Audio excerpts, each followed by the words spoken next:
Man, this crew called Hoop Shark. They've been getting at it, man. They the ones that's gonna grill you, man, because they majority are all Houston people. So that's shout out to Hoop Shark. Man, I'm here with my man with Hoop Jargon, the best in the game, man. And you know I only let selected few in my circle. And this is a real dude right here. We gonna get down with the get down.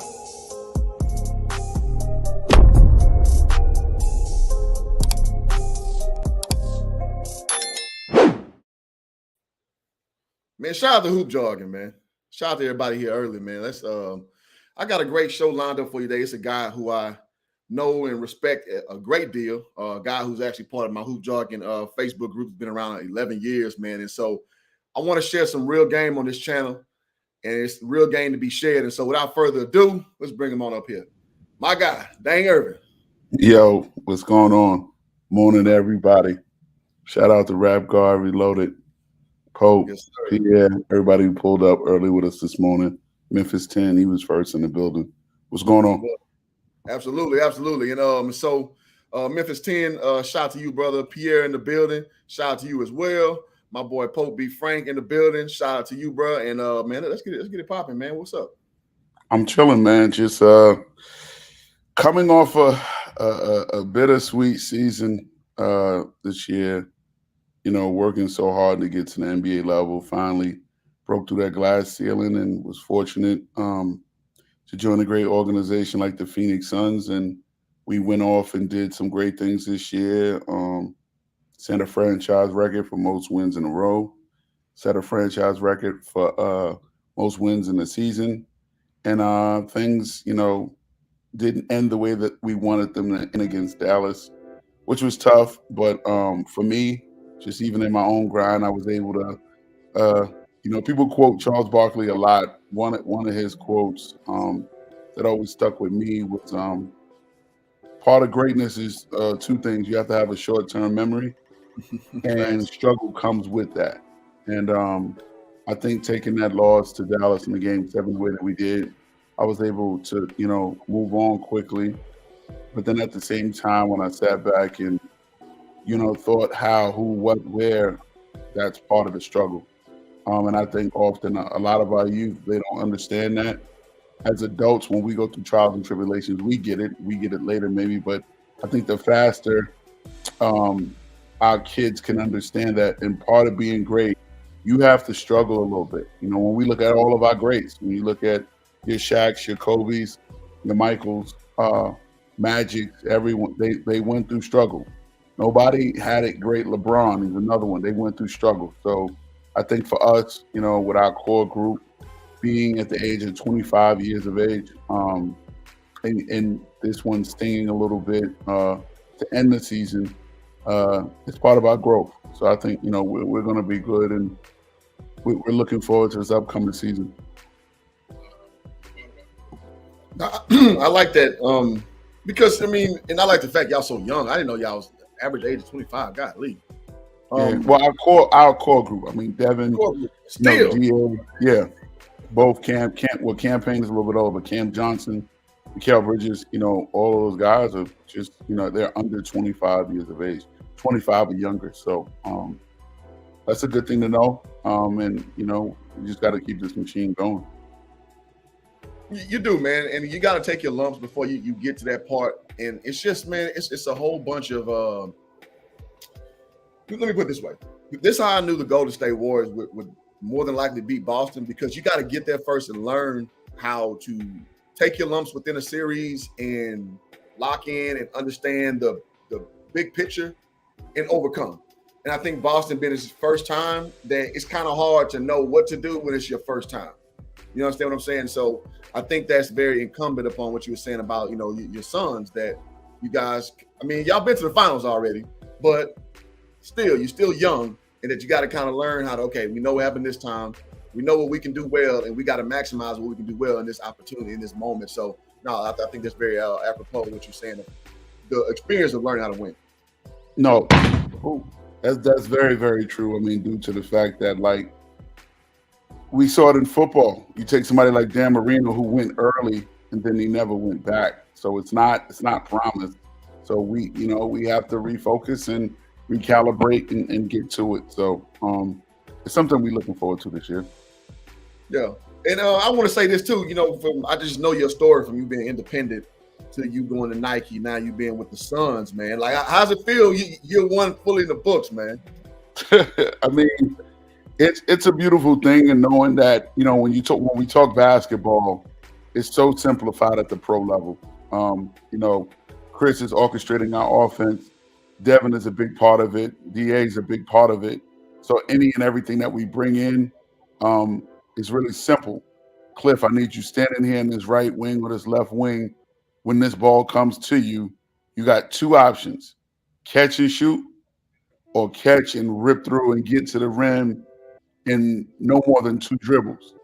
And it's that simple. Right now, when the different high school events we're allowed to go to, like NBPA Top 100, we had Adidas All-American Camp, Peach Jam next week. The 7 dribble combo, there's no space for that. The 8 dribble combo, I got it. And I think that's where we ruin our youth. I think a lot of the guys that we see come through as, in summer league, some of the guys we see having success that some people think were an overnight success. Like someone says, it takes 10 years just to be an overnight success. But those guys that we never heard of, that are coming out of your Santa Clara's or some of your smaller universities around the country that got drafted, they have simple games. They have very simple games. It's not a whole bunch of flash and ingredients to their game. And I think this is why they're having success. So for me, that filter of the NBA level, I really enjoy, because it's like, let's just keep it simple. Man, and it makes me smile a little bit, because I was a simple ball player, and I sometimes I was envious of guys who had the bag per se, who had the Kyrie Ervin special, because your boy couldn't give it to you. Your boy gave you, like you said, the rip through 2 dribbles and explode or what have you. That's more predicated on what I was on, and so I appreciated coaches who appreciated that, and I'm glad you're saying it, because even at the NBA level, they look for guys who can just be disciplined enough to listen, man. I know you got all this. I know you got hot sauce, in your bag per se, but I need you to do this, because our team dynamic is for this. So I'm glad you said it, because it was I didn't prompt you to say that, but people need to hear this shit, because when they watch these players on the court, they're like, oh, this player should be playing. Oh, he put up this amount of numbers. Like, yeah, that's cool, but are you doing what the coach needs you to do as far as the whole team dynamic? That's the question. Well, look at the last 2 number 1 picks, right? Not counting this year. So look at Cade Cunningham and look at Anthony Edwards, and they're both great talent. But in their offensive scheme for the teams that they play with, they're not even the first option. So these are number 1 picks that are not the first option. They have freedoms, but they don't have the complete freedoms that the ship is going down with those guys. So when you're talking about your 450 active players in the league, 260, it's about, they would say 450. So let's just stop at 450. Of the 450 players in the league, maybe 45 can literally dribble the clock out, swallow it, hoop it out, and then shoot it. Like, everybody else has a role. You understand what I'm saying? They have a role.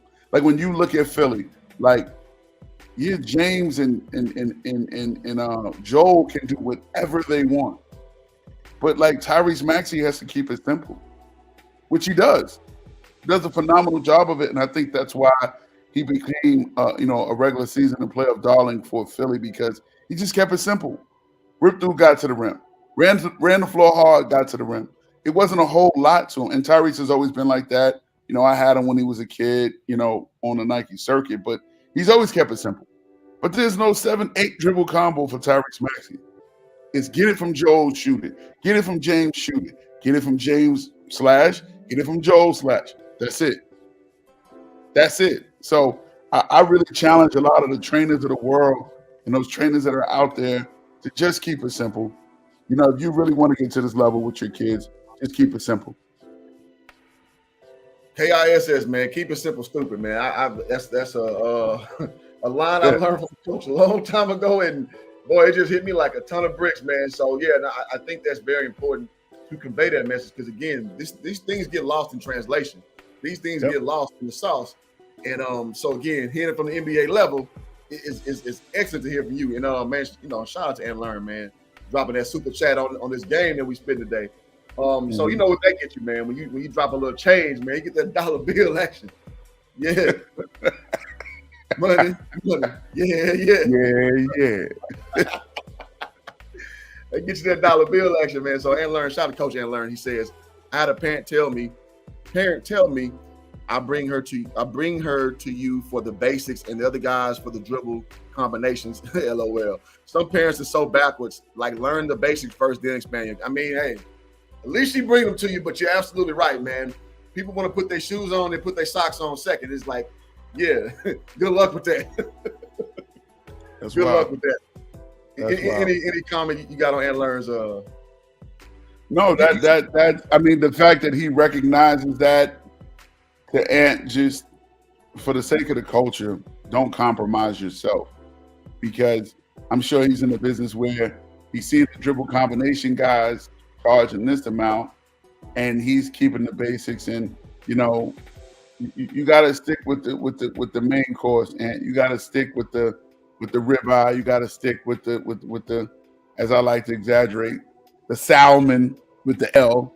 You got to stick with the real food. Don't compromise and become the starches of the world. Don't compromise yourself and become the little ornaments that are on your plate. As long as you remain part of the main dish, that he's going to serve a purpose. So, shout out to him. I feel the same way being a content creator, man. One thing I don't want to ever do is pour out what I am. And what I am is a basketball purist. I really am. And, me and Dain has had many knockdown, drag them out basketball discussions. And that's just what I am, man. I'm unwaverable on my opinions. And so I never want to be a sideshow with this stuff. I want basketball sports to be the center of what I do here. And I think that's very tantamount for what Coach Learn is doing too. Is like, because when you coach, man, it's like you see the dudes, like you just said, Dain, who do the flash. They get the likes on the gram. They get the endorsements from other people because it looks nice. When they're doing the tennis ball and you're dribbling 3 basketballs in one hand and all that goofy stuff. At the end of the day, man, are you really helping these kids learn ball? And if that's not the case, you're just looking good, to each their own. I just can't get jiggy with that shit, man. Mm-hmm. I can't get jiggy with it. It's nothing for me either. Again, you said it best, keep it simple. Like, I don't say anything. I'll just walk away. And then also too, like at that younger level for me, when I am present, I know exactly what I'm there to see. I don't have to filter through a whole bunch. Like, I could just go straight to some of that younger talent that's allegedly on the pathway to the NBA level. And I just watch that and appreciate that. But, here for Summer League, it's a great time. A lot of guys are seeing what the pro level is actually like. They're getting a real taste of what not getting the flop calls are like, and the head throwbacks, and the physicality of the game. And it's a real eye opener. Another thing that I learned, especially when it's young guys that come out early, is the biggest pool of talent for the NBA is that 20 to about 22, 23 years of age. And those are guys who tried to be one and done, may have been one and done, and they're either trying to survive in the league or get back in the league.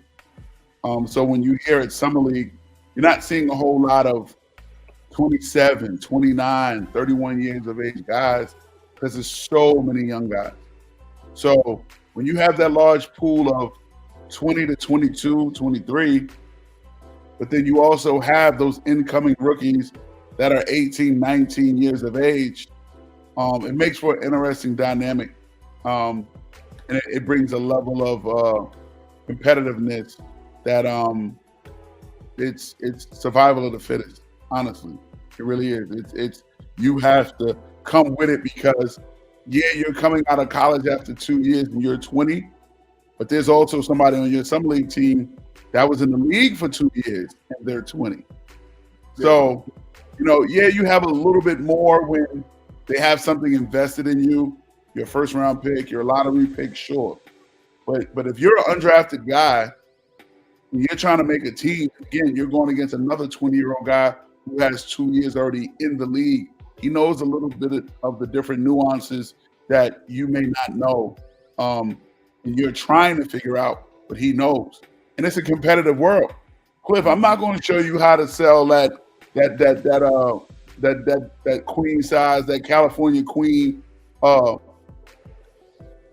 bed. I'm not going to show you how to sell that when I came from New York and I used to sell 5 of those a week. Yeah. You understand what I'm saying? I'm coming to the same store as you. You got to unload yours. I know how to unload mine. It's almost, you know what I'm saying? Bring it to the analogy of your world. So it's like when people understand like that type of dynamic, those that get it, they figure it out. Nobody here is your friend. It's an experience. But then those that don't figure it out, they get lost in the shuffle. They really do. They get lost in the shuffle. And it's a sad reality. When I was on the other side of it, before I got to the side, I had a lot of empathy for a lot of guys. Like, damn, he should get a shot. But then when you really start understanding the draft process, and we probably should have had that show after the draft, but I was ripping and running. Yeah, you don't have the sympathy. You don't, because a lot of these kids are given every bit of information from our side. They're given every bit of information of where they stand. For them to still go into the draft because whatever agent told them or money marketing guy told them, and then they don't get drafted, that's on them. So I don't have any love for that.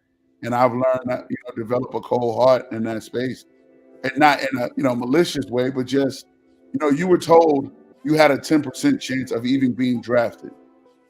You decided to leave.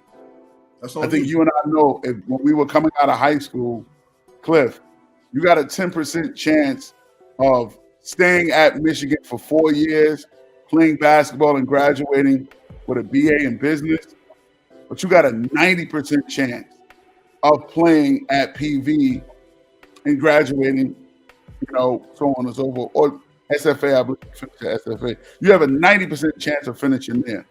Where you gonna go? Where you gonna pick to go to school? With a sensible mind, PV, with an 18-year-old mind, my stupid ass probably. Right. So I can and I get it. But again, the decisions that you and I and our generation probably made compared to, it's funny how, even talking about that for a second, when you and I went on college visits back then, we didn't have our parents with us. A lot of us was sent by ourselves to make a real life decision. It's so different now. Like parents, mother, father, handler, advisor, high school, all these people are on the visit now. So it's a different decision that you're making. But when we're talking about the NBA draft, you're getting this stone cold fact dropped off on you. Now, do you accept it? Whatever may have you, that's on you. But they get the information. So for that aspect, for me, like, again, I just developed a callus that I don't have that empathy anymore. That's free game, man. And I think, anything when you're thinking pragmatic, you have to kind of eliminate the emotional aspect, because everybody got a story, man. Everybody has a story. Everybody's trying to create generational wealth for their family. Everybody's trying to use a skill, a God-given skill, to try to monetize it, which you should do. But the reality is, like you said, man, 10% of the cats who are going to make that cut, man. That's not a lot. So you step in a room, it's 100 cats. That means 10 of them out the 100 going to make it. Not great odds. No. And some people, don't like my takes when I get a little stringent on that, because the fact is, everybody wants everybody to win. And that sounds great. That sounds great on inception. You want, again, all, especially brothers who look like ourselves, to do well. Reality is, it's not going to reflect that. So you have to, like you say, be a little more callous, or just straight to the point. And when I evaluate these cats, I'm straight to the point. Like, I'm not giving the qualifiers of, oh, you came from a single parent household and you got all this family. I mean, that's cool. But what's that got to do with the basketball part, though? It has nothing to do with it. It has nothing to do. It's a great ancillary part. But what is it about? Again, Cliff, can you stand in this corner and when Devin or Chris throws you this ball, can you make 6 out of 10 shots? I don't care if your mother nor daddy was there. It does not matter. There you go. That's not an extra bonus. You're not getting graded on a curve. No one cares. Because for everyone that real talk that has a bad story, there's somebody who got it worse. Always. Somebody who got it worse. So now what? Like people kill me like, or here's another good one, and this was a classic at the at the collegiate level. Oh, he's a good kid, but so the other 11, 12, 13, man, were they good kids too? Like, just because you're a good kid, like, nobody care about that. We see it in football all the time. We see convicted felons. We've seen murderers. We've seen rapists, sex offenders. It does not matter. Can you do the job? Greg Hardy. So the whole nice kid part, I don't care if you're nice, because if you're a nice kid and you suck, like, what does it matter? Facts. Now, if you're a terrorist and you could play, somebody might have a contract for you, man. Like, the sad reality to it is like, hey, man, that man, I passed him to it. I've given it to him 10 times. He made 9 threes. Like, we got to figure something out, man. We got to figure something out for this guy. Because, yo, I understand. And don't get me wrong, I'm not condoning terrorism or any of the terrible actions of individuals. But when you look at it, again, that's the stone cold truth to a lot of this, that when people try to use somebody as being a great person, that is good, and that could be a tiebreaker if you and I have the same skill. Yeah. If you and I are skillful, and I'm a complete, again, terrorist, and you're not, yes, they're going to take you. However, if you don't have my skill, you being a nice person is not going to help you make 9 out of 10 threes. It's not. It's just not. And people have to understand that. They have to understand that. Real talk. And now we got a question now. Again, I know you got your limited things you can speak about, but if you just let me know, can you go? I saw the question. To Rap God, I think to the first person that you're asking, he proved to be who he is. Polished individual. He's another one too as well. Had him at a young age on the EYBO circuit. Come from a basketball family. You know, his mom, he's talking about Paulo Banchero. His mom was the all-time leading scorer at the University of Washington before Kelsey Plum passed her up. And, you know, it's in his DNA. He likes to compete, get after it.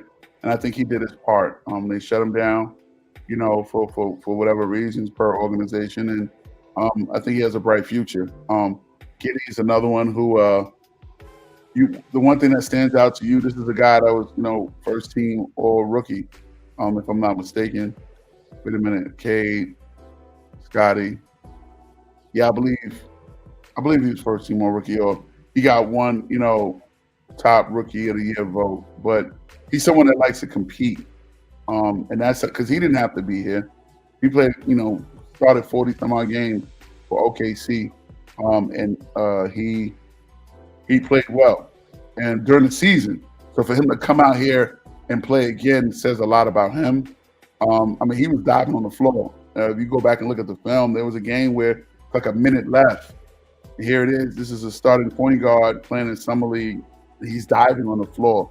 That said a lot about his will to compete and want to win. So I think Giddey is another one. He has a very bright future, and I think Chet, he's in a good situation in the sense that there won't be a lot of pressure on his shoulders.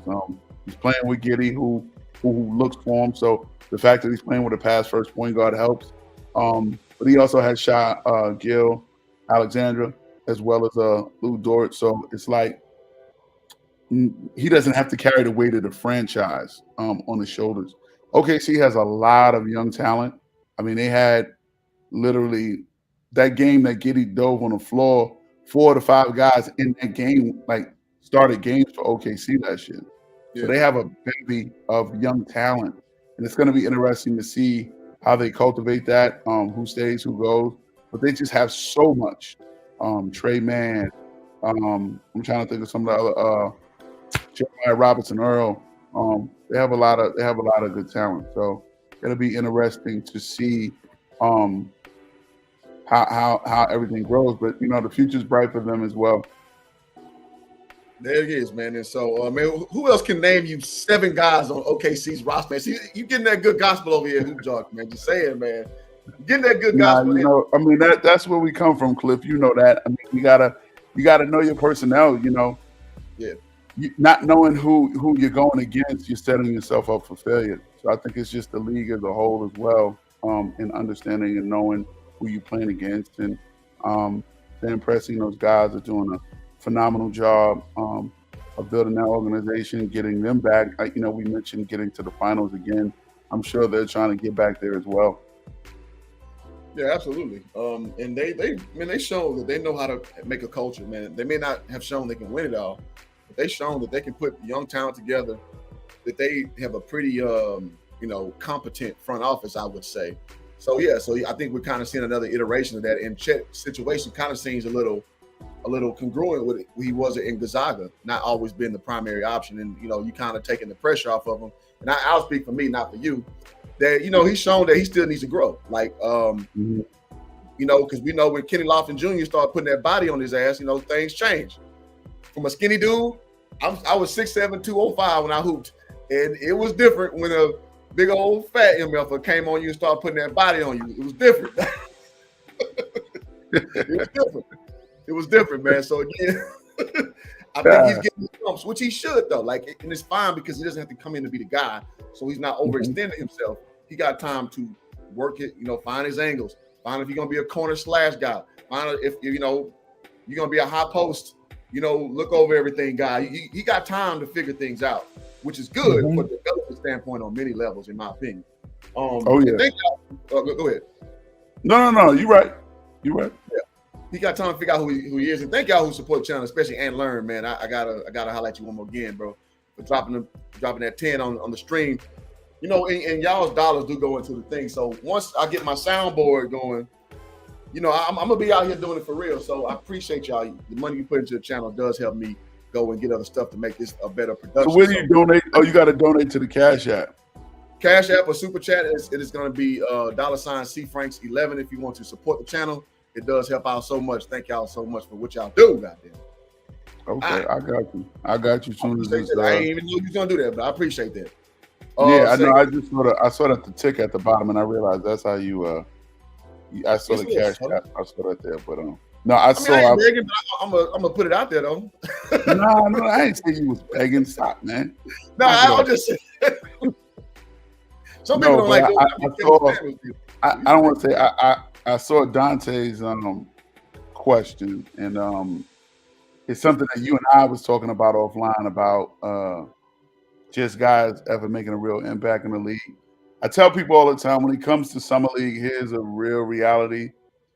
When you're talking about individuals, when you want cachet, you want credit, you want clout, whatever you want, summer league is a lose-lose, and here's why. a lot of the times, and I challenge everybody to go copy every single person that's in some league right now. Copy every player from every team. So that's 450, 15 guys, 30 teams. Then when the opening day rosters open up, do not count the guys that were drafted. Tell me how many guys made a team. We know the drafted guys, the first round guys, they're on the team. They better be. So what I'm really getting at is when you often see guys have success, they're having success against guys that are not in the NBA. So when you see guys have a real dominant performance, you have to look at, in the great words of Loaded Lux, it's not how many fights you had, it's who you fought. Yeah. So if Cliff comes to Summer League and he's 30, I don't even know how old Cliff is, but let's be good. Cliff is 38 years old. 38. He's been living in LA, doing whatever. He comes to Summer League and he dominates Summer League. The first question you got to ask is, who was it against? Who was defending him?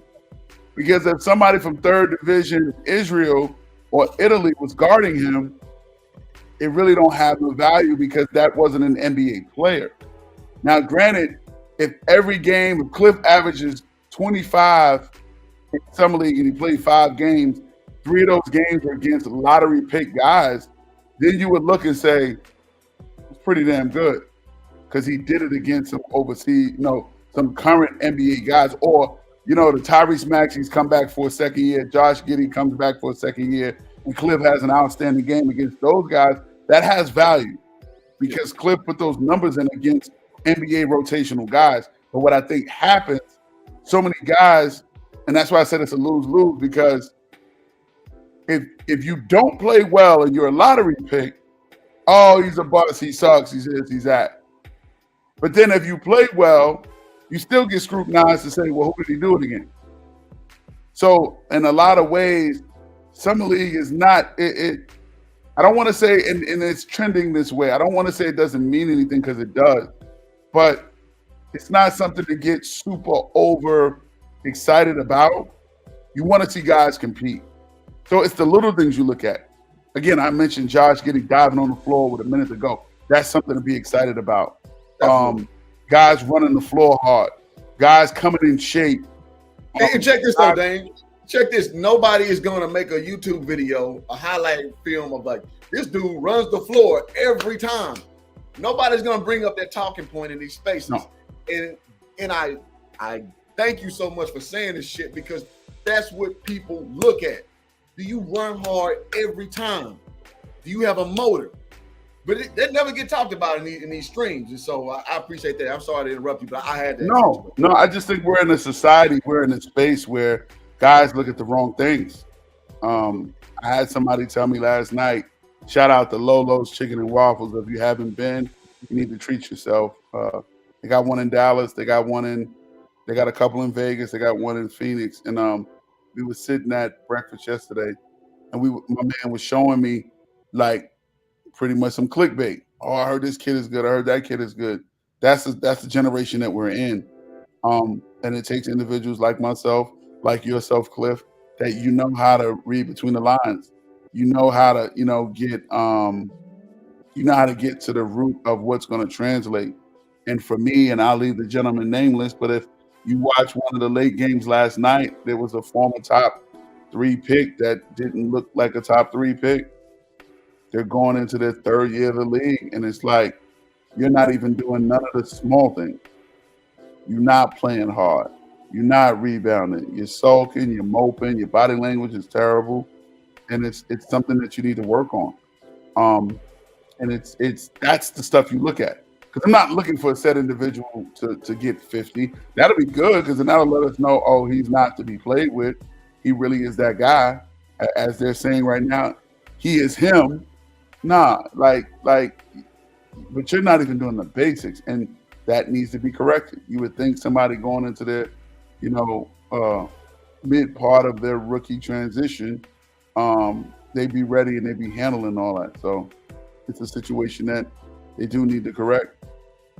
Well, again, I think what you've seen it on a more intimate level, again, adds to your callousness because you see guys who get a lot of front-loaded attention, but they're not putting that work in. They're not putting that work in to be better. And it's like when you see the same movie too many times, guess what, goddammit? You know how the movie gonna end. And after a certain amount of time, it just don't hit the same watching the movie. So I hope y'all get that analogy, is that like when you start seeing the little earmarker points of what a person is putting in or not putting in, you tend to be able to predict a little quicker the trajectory of that player. And I'll put it to me, being a salesman, when you start seeing enough people come through the door and they act a certain way, we call it curve qualifying. It's a way you kind of can start predicting what that person is. It is what it is. Now, you're not always right, but goddamn it, you ain't always wrong. I like that curve qualified. I like that. Listen, man, it is what it is, man. Like if you're coming in looking broke, don't be mad that salesman treats you like you're broke. Exactly. Let's say, Memphis say, now again, you don't have to comment on the names. I just want to highlight the comment. He has more guard skills than Chet. I'm not a big fan of big guys who have handles per se, because it's just too much sewage in that water, man, to trudge through, man. Again, can you get to the spots right? Do you know who you are? Are you a person that I can rely on you to get your bucket without all this, this heen? Let's look at Popachevsky's question. And again, goes back to the very point that I made about the number one picks. How many big guys? It's not about if he is or isn't more than Chet. They're teammates now. So let's start with that. So they're not in competition with each other. Let's get that out of our mind. They're not in individual competition with each other because they're teammates. But with that being said, in looking around the league, how many big guys are allowed to do that? How many? Yeah. Not Joel Embiid. Who else? Maybe AD at one point, but he ain't a 7-footer. Right. You want to throw KD in there? Okay, cool. Two. Okay. Right. JaVale McGee had that cachet at one point, believe it or not. A lot of you don't know that. Like, how did that turn out? Horribly. Exactly. So to my point, like, again, we got to get to the meat and potatoes of what's going to matter for that organization. They are not going to be in any type of ball handling situations for that franchise, because you have a great one in Giddey. You have a great one in Shai Alexander. So there's only 24 seconds on the shot clock. Yeah. So like that's not going to apply. That doesn't matter. Like, it just really doesn't. It really, really doesn't. And then, of course, like, I saw another one. I mean, shout out to Between the Queen of Game Sports. Will Johnson, he in the group too. Yeah, I saw another comment, though, that, again, this is another one that's just thrown around too freely. Generational talent. Like, I don't think people understand what that truly is. A generational talent is not something we just saw 6 years ago, 10 years ago. Generational talent is just that. Generational. I mean, we have not seen it probably in our lifetime. We probably heard about it. But Wilt Chamberlain, I did not see. That was a generational talent. So with Shaq coming to that qualification, sure, because we have not seen anything like Shaq. We won't see anything like that again. They'll try the comparisons. They'll try to put people and pit people against them. But when Shaq was in his bag, when I tell people all the time, Inglewood Shaq doesn't get enough credit. That early Shaq and that early purple and gold, that Shaquille O'Neal doesn't get enough credit. When he was in shape, rolling, when he dunked on Chris Dudley and threw him to the side like a wet paper bag, like, that Shaq does not get enough credit. And I say that to say that's a generational talent. It is. We can't call Kobe that because we saw Michael Jordan. Agreed. We can't. So when people always, that's low key one of what you said. Those Greg grinds my gears. Like, that term is so thrown around and it's improperly used. You know what I'm saying? But I get what Rap God is saying, that like, just because somebody doesn't drop 30 in summer league, that doesn't make them any less of a talent. But it's summer league, so you don't fully take it for just that. You know what I'm saying? Like, the generational talents are going to be things that we've never seen, and even someone as talented as Chet. We've seen that before. We've seen Paolo before. We've seen it. Now, if you as an individual, if your acumen doesn't go that far back, that's a you problem. But when someone can point out someone that you should have seen that can do the very same things that this individual can, right then and there, that kills your generational argument. That kills that notion. I'm with it. And I got a few questions about a few players. If one that you feel like you can speak on again, I know you don't want to go too much. Nah, I saw Dante. I can't because he's a draft eligible guy. So I can't. I saw the question. So we got a few other names. So just scroll to the stream. If it's one that you feel the liberty to speak about, go ahead and do so. But I will give this. Go back and watch the U19 FIBA championships last year that were played in Latvia, and watch the game. They played twice. Watch both of them. France versus America, USA. And guys like Chet, Peyton Watson, Kennedy Chandler, Jaden Ivey, Johnny Davis, all those guys played. All of them, Pat Baldwin, all of them played against France. And when you watch that game, both the group play and then they played in the championship, when we talk the word different, you're going to see something that's different. You're going to see something that's different. I like how you gave us some homework. Go do some homework. Yeah, then so you'll find it's along to those that are following. It's along the lines of what Dante was asking me that I can't, speak directly on. But that particular game, again, with USA versus France, you'll get your answer. Just watch the game. Watch those two games. I like that. And well, Pierre got a question. I think you can answer it. If not, let me know. Mm-hmm. He says, Dain, with the talent of G League right now, do you think you could put together a competitive squad contributing role players? No. I mean, talking about a G League team for the NBA or a G League team for the G League? Like, clarify that, Pierre. So, what do you mean by that question? So we can get you he's saying with the talent that's in the G League right now, do you think you could put together a competitive squad with contributing role players on the NBA level? No. No.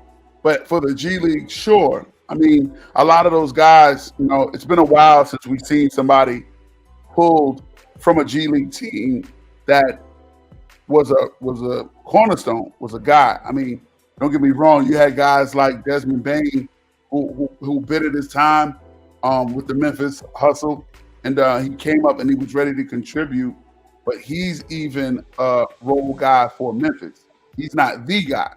So there's some good young talent throughout that league. Don't get me wrong.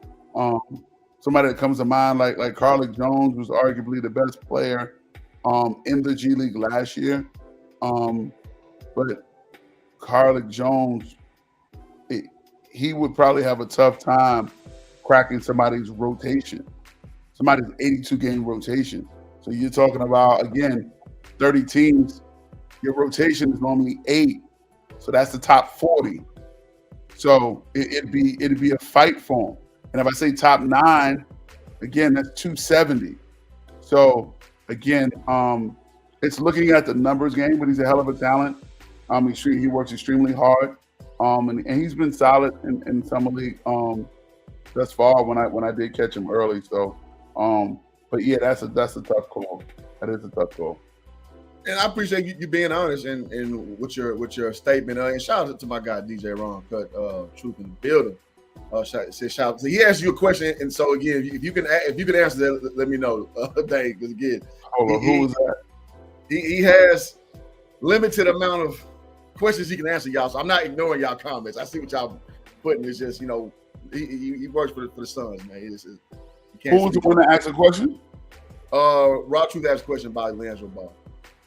Oh, what is Leandro missing in his game for making it to the NBA?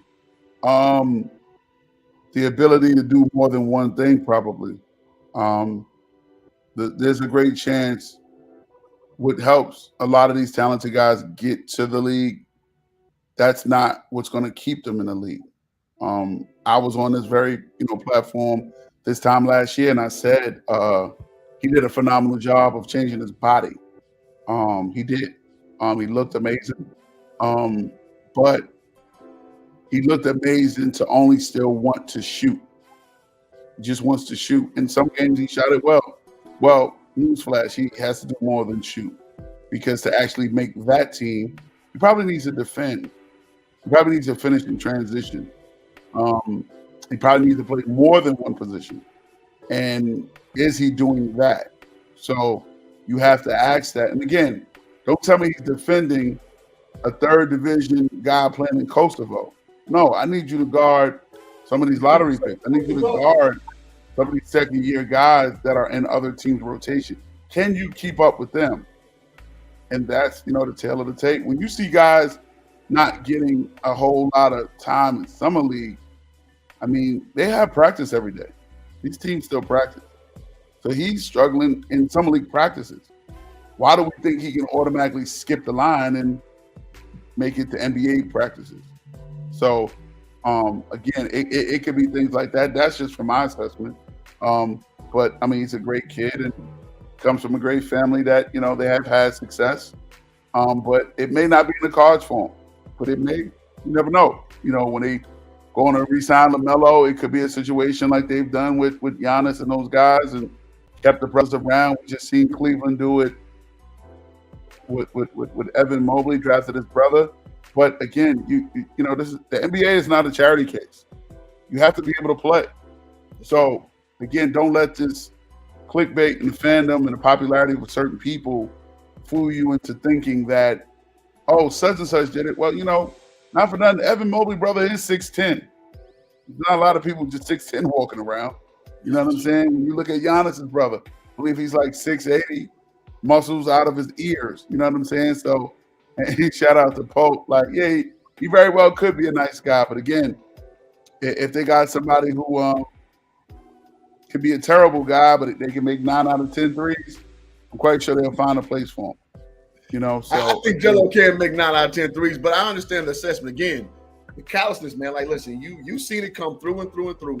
So if anybody, me and you again have had knockdown, drag them out arguments, especially concerning the ball fan. We'll leave this off the stream, but I can respect the perspective. I mean, you've seen a whole cycle of this shit go through. So at the end of the day, we sitting from the bleachers, saying what the coach should be doing. You sitting there with the coach, you know what the coach thinking. So we got another super chat, man. Again, man, y'all must like Dollar Bill, man, because Dollar Bill about to come back around.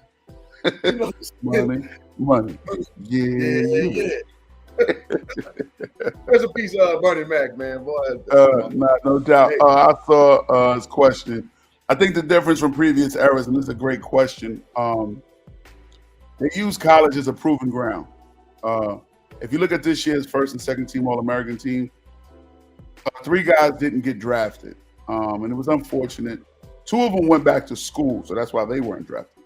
I can't speak on them, but in Kofi Cockburn, I did have empathy for that situation because it's like this kid was first team All-American. It's the #1 center in college basketball, and he went undrafted. Does that mean that's the end of his story? It does not.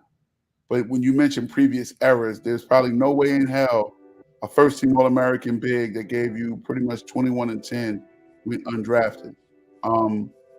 This generation is definitely more based off of potential, based off of what you could do. It doesn't matter what you actually did.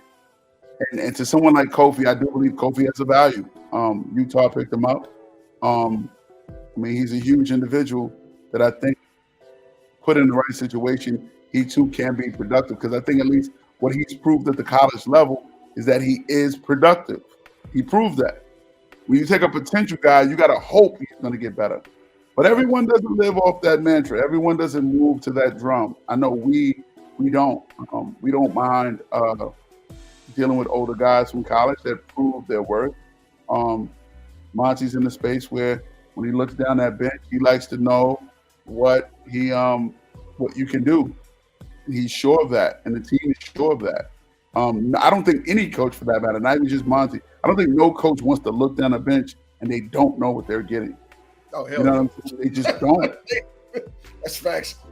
No, you know what I'm saying? Like, do you know how crazy that has to be? And I think some of the lottery tanking teams have that space where you're in a game and you're trying to win a game. It's like, I got 5 guys out there. We're shooting 5 for 32 from 3. And you look down your bench and say, man, I need a shooter. And you look, and not one soul you're looking at can make a 3. That has to be a scary sight.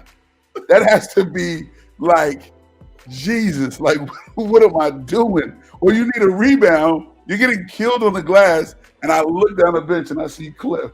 And I'm like, oh, I'm going to be like, Coach, I'm ready, Coach. And bro, that's my point. Like, the young guys, because they're so, bro, they're so brash and they're not scared of a thing. It's like, yeah, they're saying like, your coach put me in, and coach is like, dude, I can't put you in the game. We're gonna get killed. So again, you know, in the past eras, you knew what you were getting. Like now, you don't know, and it may work, and it may not, but you don't know. You don't know. So I think in that part of scouting, me personally, I do not come.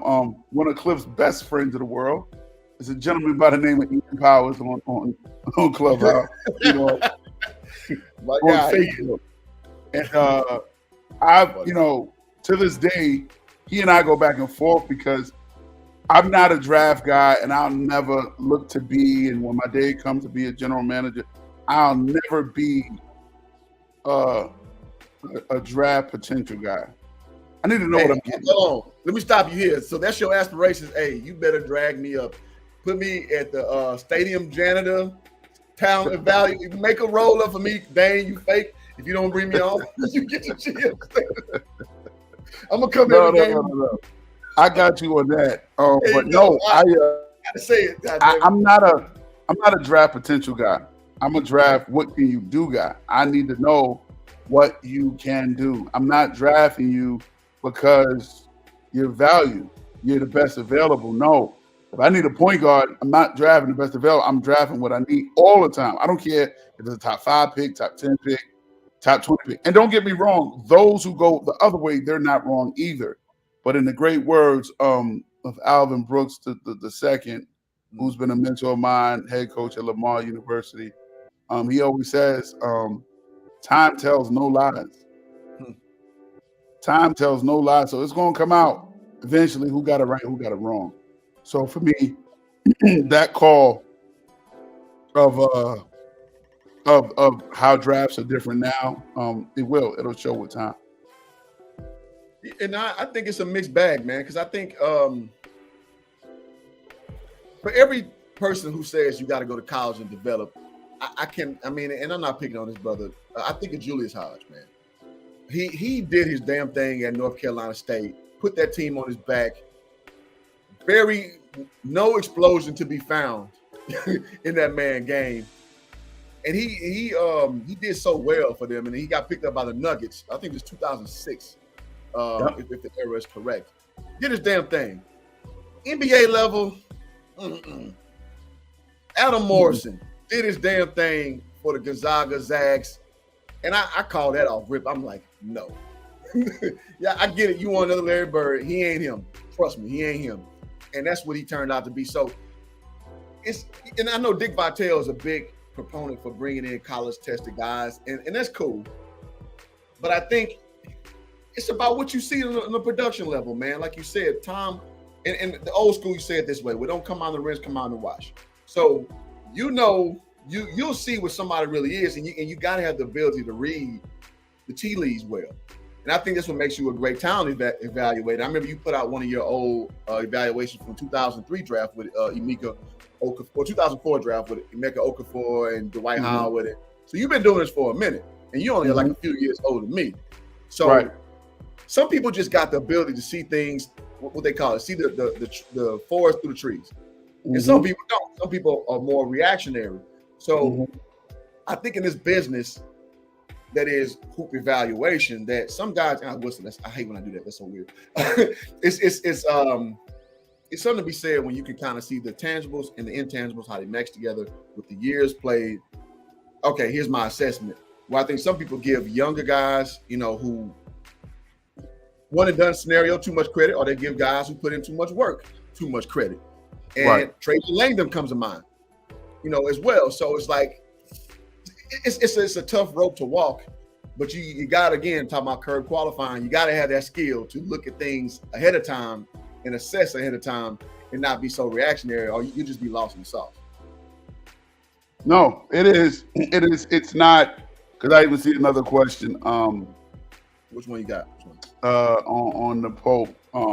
And that one is a little personal, because I had, again, in my position when I worked with the Nike EYBL, I did that for 6 years. A lot of those guys I had, and I had them under my guidance, under my mentorship. I wanted to make sure they were all in positions to win. He played with the Houston Hoops, and Kenny Lofton was one of those kids. And I'm extremely happy for him. He's in a situation where he's living out his dreams to hopefully crack a roster that he can make. But when people are trying to figure out how is he and can he do this and can he do that, somebody go to their current roster. And if I'm not mistaken, first of all, in this year's draft alone, they took 2 power forwards, and Jake LaRavia and David Roddy, both power forwards. Then on their roster already, they had, I want to say, 4 frontline guys. So that puts you at 6. These are all guys with guaranteed money. You have to then look and ask yourself, can he make this team? That's what it's going to boil down to. Can he make this team? And again, this is a team that's operating through Ja, Desmond Bain second, or J, Triple J's second, Desmond Bain third. Where does he fit? Does he fit this roster? And again, it's just summarily, like, you have to honestly understand, can he make this team? So Memphis 10 just put it in the chat, and I appreciate him. But I let you, and I don't even know Memphis 10. If I do, I don't know by his stage name, but he just put in the chat exactly what I just said. Like it's gonna be tough for him in that space, because you have all those guys already. You got Adam, Triple J, Xavier Tillman, David Roddy, Jake LaRavia, and you're forgetting the high jumping cat. You know him, Memphis 10, from the high jumping cat that went to Gonzaga. Come on, Memphis 10. Man, what's his name? It's right on the tip. High jumper cat too. Anyway, make a long story short. Oh man, because I could see him too. I know Memphis 10 though. He'll probably put it in the chat. But anyway, I say that to say, yeah, Clark. That's his name. There you go. But yeah, like all those guys are at that space. So with that being said, that's going to be a tough hill to climb. That's going to be a real road for him to mow, and I hope he can figure it out. But I have nothing but high hopes for him. But it's not a lot of 6'7" centers in the NBA that are vertically challenged. It's just tough. It really is. Brandon Clark. I think Pope, he just answered your question of why he went undrafted. Being a little undersized, he's going to probably be more of a niche player. And with a niche player, I mean, there's room for that. You look at guys like your boy Boris Diaw. Now he came in the game skinny, but then he came a little roly-poly, about 6'8", and he found a way. You look at guys like, what they call him, slow motion. He plays for Memphis right now. He thought with the Spurs. Not Kenny. What's that? Anderson. Kyle Anderson. Kyle Anderson. No, he just left Memphis. He going to Minnesota. Oh, okay, got you. Okay, so that's kind of a niche position. So, Pope, I would probably surmise that when you have that tweener situation and you're on the bigger side, you're gonna have to find where you fit in. I mean, and shit, somebody who's on the show all the time, your boy, what's our boy name? God damn it, Malik Rose. Yep. Like you got to find your way. You know what I mean? And it's not always going to be instant gratification for you to find that way. And I think Kenny he just stay in the game, man. He just stay doing his thing. Again, like Dain saying, he's probably going to be in the G League. That's okay. Like, find your way. And then eventually you find your niche, and then somebody will use you for what you'll be used for on, it's probably be a veteran team, probably be a slower paced team. But you can find your way, man. It's going to take a little time, in my opinion. And shout out to Flight Sports TV and Dex, man, in the building, man, saying quality content. I appreciate that, goddamn. Appreciate it. Now, again, you don't have to talk about the names. You know, we can skip if that's the thing. No, I saw him, and it's just it's crazy because everyone is, and again, it's just honestly, you know, not even a humble brag because Cliff knows just the work that I did at that platform and with a lot of those kids, but a lot of those kids I dealt with personally. And I think Wendell is another one who he's a mature kid. I like him a lot. I've always liked him. He's been successful his whole life, and I think he's going to continue that success as he, you know, gets to the professional level. Comes from a great family. All the things that you would want from a prospect, you know, soft-spoken, not trying to be all in the videos, dancing. That's the one you got to get out to Bernie Mac. You got to get the all in the videos video. And we can talk about that one later for everybody that don't know. But Wendell, he has nothing but a bright future in front of him as well. I don't question anything about him. So he will be great. He'll be fine. There you go, man. From the mountains, from the mouth of the Mount Olympus to your living room. He's giving stuff to your boy. But you know, and I love how this conversation has gone, because again, I think this gives people perspective. When you start just throwing names out, throwing situations out, and you want the best for this person, that person, because you saw him at this school and happen to be a school you like, and you just like, oh man, this dude nice. You got to know on the side of actual talent evaluation, it's a different scope. And I'll put it this way, you know, when I learned this, Dain, when I was at Stephen F. Austin my freshman year, and shout out to SFA, Lumberjacks in the building. I looked at a board they had, and when I was coming in, I was asking some stupid ass 18-year-old kid question. I looked at the board, and they had the next 4 signing classes. Well, the next 4 years, I was a freshman, of who they thought would be in what position, or basically like a depth chart kind of thing. So they were looking like, who's going to be here? What do we need to recruit? And there's in Coach Casper's office, who was recently, you know, let go from Texas State University. I looked and I was like, damn, my name ain't on that bitch. And I learned, and when Casper cleaned it up, I think he said something like, oh, these are scholarship guys or whatever. But then I learned that they got a plan for 4 years out of what they're going to do. I think you got to remember, Cliff, every successful business does. Oh, of course. Every successful business does. You'd be a fool going into the year not knowing what you're doing next year, let alone 2-3 years from now, if you want to be successful. And it's just one of those situations where you have to put that down. You have to have a vision of what you're trying to do, because if not, you'll find yourself chasing your tail. There you go. And that's just what it is. What they call it, being a victim of circumstance, if you don't have a projection. So that was the lesson I learned at 18. I'm like, dog, they got a 4-year plan for this shit. And me, in my little dumbass 18-year-old mind, I'm just thinking, I'm about to just move up and impress coach. I'm playing hard. I'm getting stronger like he wanted me to. And I remember we played against University of Texas my freshman. We lost like 20, but they had like TJ Ford, Desno Erskine. They had James Thomas, who played in the NBA as well. They had Big Klotz. They had Boddicker. They had a team, bro. And if you remember, they lost to Syracuse that year with Carmelo when Royal Ivy another NBA guy got dunked on bad by Hakeem Warwick. So I was redshirting that year, but I saw that up close, right? But when we did scout team, I was killing the starters, man. I was just like, man, coach got to know I'm ready. Again, my dumbass 18-year-old mind. And those kind of things just showed me how far away I was from that level. Because I'm like, okay, I did well in the scout team, but that has nothing to do with me being an everyday guy that I can give you that. I was basically mimicking Brian Boddicker, who was like a step back, stretch 4, as were 2002 was the year. So it's funny how, like, you know, your perception in moment is so askew. We don't understand long-term plans for a program.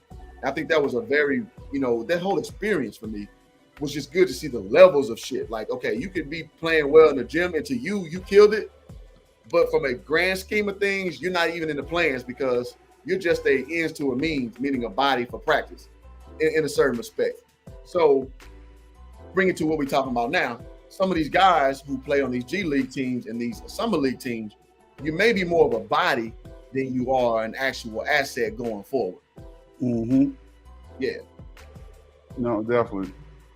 Oh yeah, man. So man, I hope y'all like this game, man. Dain gave you an hour of his time. He did his damn thing. And so we're gonna round the show out, man. I know we can go 2 hours, 3 hours, because we got it. No. You know what? And I'm not going to stop because that's just. Because now that I think about it, every year, either we do a 2-part or we do a real marathon, and I don't. An hour is not what we do. Not when you and I get together, and it's not even like drink champs. We ain't got no drinks. We ain't really got it in our bag. But I'll give you this. We could double back. I guess towards the end of the weekend.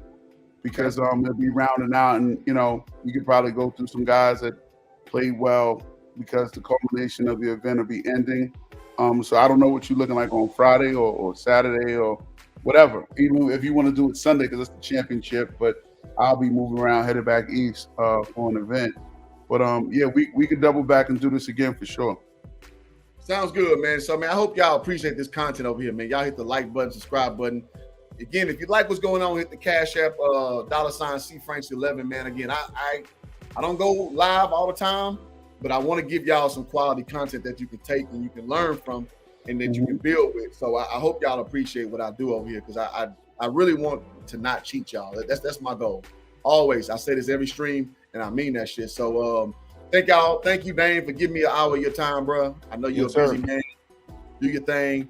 Until next time, man, we out, man. Peace. Yes, sir. Shout out to Hoop Jargon, man. I'm gonna add you to the crew, man. This crew called Hoop Jargon. They've been getting at it, man. They the ones that's gonna grill you, man, because they majority are all Houston people. So that's shout out to Hoop Jargon. Shout out to Hoop Jargon.